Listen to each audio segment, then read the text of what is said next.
Central da Venezuela. O time já está lá em Caracas. Agora, hoje, já tem compromisso pela principal competição continental aqui da América do Sul, do Bahia. Bahia enfrenta o The Strongest lá em La Paz, na altitude de La Paz, 3.600 metros de altitude, hoje, 9h30 da noite. Então, Bahia entra em campo, é um momento histórico, retornando à Libertadores depois de 36 anos. A gente viu a festa linda que a torcida do Bahia fez para entregar o time no aeroporto, né? Para se despedir do time nessa viagem aí rumo à Bolívia. Foi uma festa linda, é um momento muito especial. Mas é um confronto que não é fácil, né, PVC? A altitude lá em La Paz pega muito, 3.600 metros, então é uma pedreira. E o técnico Rogério Ceni, que é bem experiente nesse tipo de competição, ao menos como jogador, está pensando em estratégias para que esse time consiga voltar, pelo menos com um resultado satisfatório, vamos dizer assim.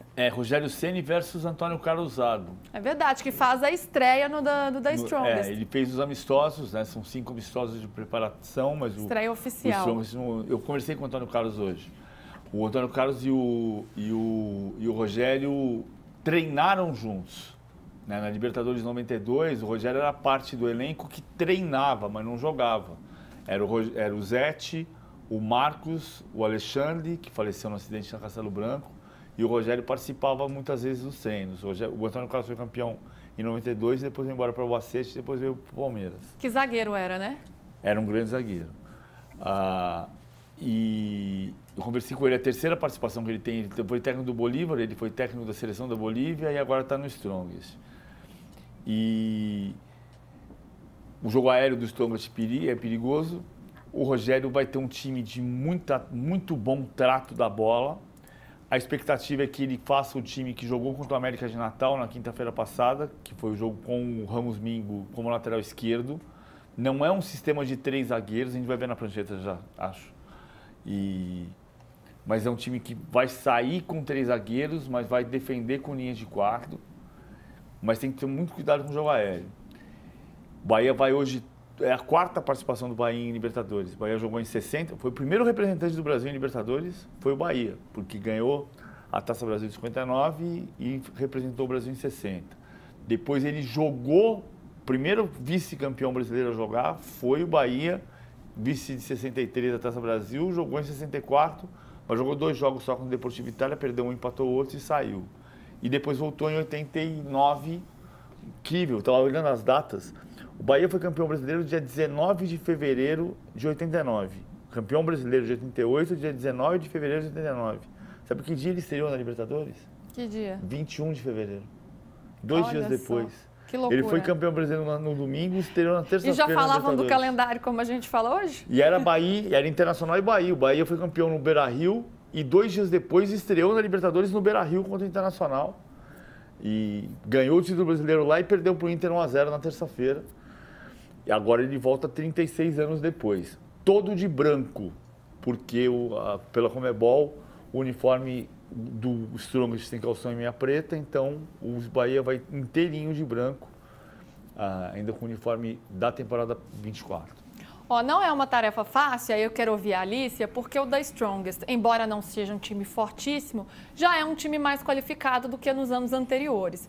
E em casa, ele é muito forte. Tem o fator altitude, que conta a favor do The Strongest, tanto que o PVC colocou, né? Eles usam muito a bola aérea, o chute de fora da área também pode ser um perigo para os goleiros do Bahia, e daqui a pouco o PVC vai contar uns bastidores de como os goleiros do Bahia estão se preparando para essa partida. Agora, para a gente entender a força do The Strongest em casa, temos uma arte aí, ó. O The Strongest não perde para times brasileiros em casa na Libertadores há 12 anos. Foram 9 jogos e o último a atingir essa façanha foi o Galo Atlético Mineiro em 2013, numa vitória por 2-1. Mas em 2000, se a gente pegar em perspectiva, aí, ó, de baixo para cima, 2013, São Paulo 2-1, 2014, ganha do Atlético Paranaense por 2-1, no ano seguinte, 3-1 no Inter, em 2016 um empate com o São Paulo, em 2017 também tem um resultado igual com o Santos, em 2021 ganha do Santos de 2-1, em 22 aplica 5-0 no Atlético Paranaense. Em 2023, 1-0 no Fluminense, que depois se sagrou campeão da Libertadores. E no ano passado, 2-0 no Grêmio. Ou seja, é um time muito forte em casa. É o mais forte. Pois é o mais forte. E pensando nesse retrospecto, né, Alicia, e toda essa questão da altitude, do clima, do que o Bahia vai enfrentar, o Bahia tem que ser inteligente para jogar essa partida, né? Você tem jogadores experientes, você tem um Rogério Ceni no banco que entende muito bem essa competição, tem um Everton Ribeiro, tem Santiago Arias, jogadores que estão acostumados a competições sul-americanas. Está muito reforçado o Bahia, investiu pesado neste ano com todo o suporte do Grupo City, mas tem que saber jogar o jogo lá para voltar com um resultado que não seja ruim. Não sei se até perder de 1-0 é um resultado ruim. Como é que você vê esse primeiro jogo do Bahia fora de casa? Luísa, jogar contra o The Strongest na Bolívia é modo sobrevivência total. Nesse período em que você Empate citou... Goleada. Você é isso, Alicia? Oi? Empate é goleada. Empate é goleada. Empate é goleada. Modo sobrevivência. Desde que o Galo venceu... Né, desde essa vitória do Galo, o The Strongest só perdeu outras 3 partidas como mandantes nesse período inteiro. Então, não só contra brasileiros, mas contra, né, outros clubes em geral. Em só uma partida, o The Strongest não marcou em casa, né, como mandante na Libertadores. É um time muito difícil, né? Na verdade, o mais difícil é a altitude. Tanto que contra alguns adversários, o The Strongest conseguiu vencer em casa e depois tomou uma sacolada quando veio jogar aqui no Brasil. Mas lá é realmente muito difícil, muito mais do que técnica. O Bahia vai precisar de fôlego e inteligência, porque é segurar o jogo. Tentar ir, né, abrir e ir para cima do The Strongest é muito perigoso, porque tem não só o fator cansaço, né, o fator físico pela questão da altitude, mas a velocidade da bola, como você falou antes, Luiz, a coisa da, né, o jogo aéreo, a bola parada, tudo isso, o chute de fora da área, são lances muito perigosos. Então, é só a gente olhar o retrospecto do The Strongest nesses últimos 12 anos, é um time que só perdeu 4 vezes em casa, é muito, muito, muito difícil derrotá-los lá. Realmente, assim, voltar com um empate é um ótimo resultado, ou uma derrota por 1-0, que é possivelmente revertida, né, não seria nada impossível de reverter de volta a Salvador. Então, né, esse entendimento de que não é um jogo que você vai vencer na técnica é um que eu tenho certeza absoluta que o Rogério Ceni já compartilhou, o Everton Ribeiro, os jogadores experientes do elenco, que já precisaram disputar partidas na Bolívia, já compartilharam com seus companheiros, porque é realmente muito difícil e acho que o Bahia deu um azar tremendo de pegar o The Strongest de cara na Libertadores, porque é um adversário que tem praticamente 3 pontos garantidos dentro da sua casa. E aí eu fico curiosíssima, PVC, para saber qual vai ser a estratégia de Rogério Ceni para armar essa equipe. É um meio de campo técnico e é um ataque que ele vem atuando com Ademir, com Pulga, com Lúcio Rodrigues, mas não sei se ele vai manter esse time nessa partida. Talvez ele reforce um pouco mais o meio de campo, mas é isso. Você vai me contar na sua prancheta de hoje. Defendendo é assim, é um 4-1, 4-1. Expectativa do Danilo Fernandes como titular. Esse é o time que jogou contra a América de Natal, goleou 5-1, fez um primeiro tempo estrondoso. Gilberto, Gabriel Xavier Canui e Ramos Mingo, eu escrevi com S. Carlos Alexandre como primeiro volante, aí formam uma linha de 4 né, na frente do Carlos Alexandre, com o Ademir pela direita, o Pulga pela esquerda, o Everton Ribeiro e o Jean Lucas por dentro. E o Lúcio Rodrigues que joga solto na frente como atacante. Quando ataca, muda. Aí você vai dizer, mas são 3 zagueiros, Gabriel Xavier, Canu e Ramos Mingo. Sim, são 3 zagueiros em tese, mas o Ramos Mingo, em tese, faz linhas de 4 defendendo. Quando ataca, aí a gente vê a segunda tela, o Pulga dá largura para o campo pela esquerda, o Gilberto pela direita. O Everton Ribeiro e o Jean Lucas vão inverter posições, o Everton Ribeiro vem por dentro para se aproximar do Lúcio e do Ademir, o Ademir sai da ponta para dentro para se aproximar do Lúcio, e o Ademir é o líder de assistências do Bahia nesse início de temporada, já tem 5 assistências nos primeiros jogos da temporada. Então, um time muito móvel, muita troca de passes. Não vai ter pressão. Claro, você não vai subir para marcar pressão e se desgastar na altitude. Então, troca de passes, posse de bola, é a estratégia do Bahia para tentar voltar com uma vitória ou pelo menos com um empate e decidir na Fonte Nova semana que vem. E ele mantém o time com 3 atacantes? Provavelmente sim, porque o que se entende... O Rogério não falou o time para ninguém que eu tenha conversado.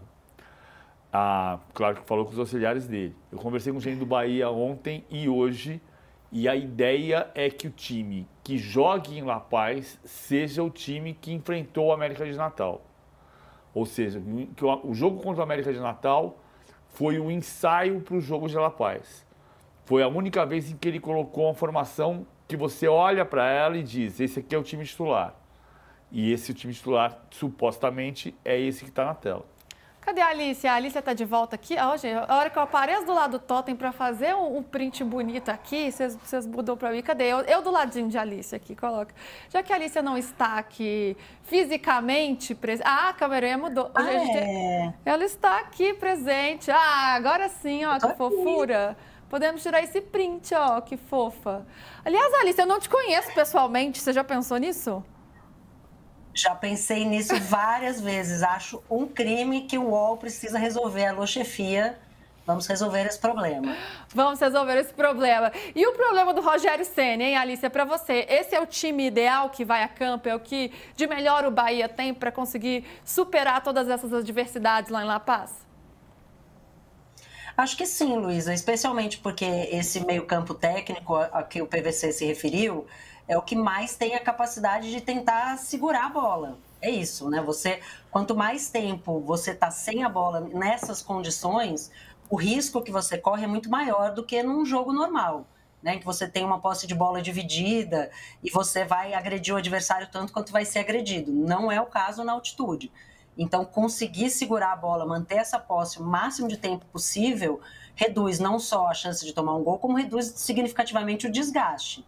Então, entendo que é a melhor opção que o Rogério tem e, como eu falei, jogar com inteligência, não se afobar, não tentar ir para cima, marcar pressão, às vezes nesse ímpeto de estreia de Libertadores, de querer mostrar serviço, porque cobra caro, costuma cobrar caro fazer isso na altitude. E aí cada detalhe é fundamental, né? E para isso o Rogério chegou a pensar numa estratégia para os goleiros, PVC? Essa história é muito boa, né? A gente tem essa história, a gente vai contar essa história, deixa essa história. Mas hoje a gente vai contar. A gente estava segurando para o dia certo. O Rogério mandou os goleiros antes, tanto o Marcos Felipe quanto o Danilo Fernandes. Ele mandou os goleiros na quinta-feira, tinha jogo no sábado no Barradão contra o Barcelona de Ilhéus, e mesmo assim ele mandou os goleiros para lá por vontade dele, por experiência dele, porque ele entendeu o seguinte, ele jogou contra o Strongest em 2005, em 2013 e jogou contra o Bolívar em 2015. Ele jogou contra times bolivianos em La Paz 3 vezes, e pelo São Paulo. E ele entende que a velocidade da bola muda e que para o goleiro é ainda mais difícil do que para o jogador de linha. Então ele mandou os goleiros para treinarem antes. E o Bahia não foi para La Paz. O Bahia foi para Santa Cruz de la Sierra. O Bahia saiu de Salvador ontem para Santa Cruz de la Sierra. Com uma informação ordem especial, né? De Salvador para Santa Cruz de la Sierra em voo fretado é mais rápido do que para Porto Alegre. Pois é, isso é muito interessante. E, aliás, o Rogério entende bem da posição, né? Então, acho que ele sabe bem o que ele está fazendo, sabe bem de Libertadores e também do que é ser goleiro. Agora, uma mudança aqui no nosso assunto, a gente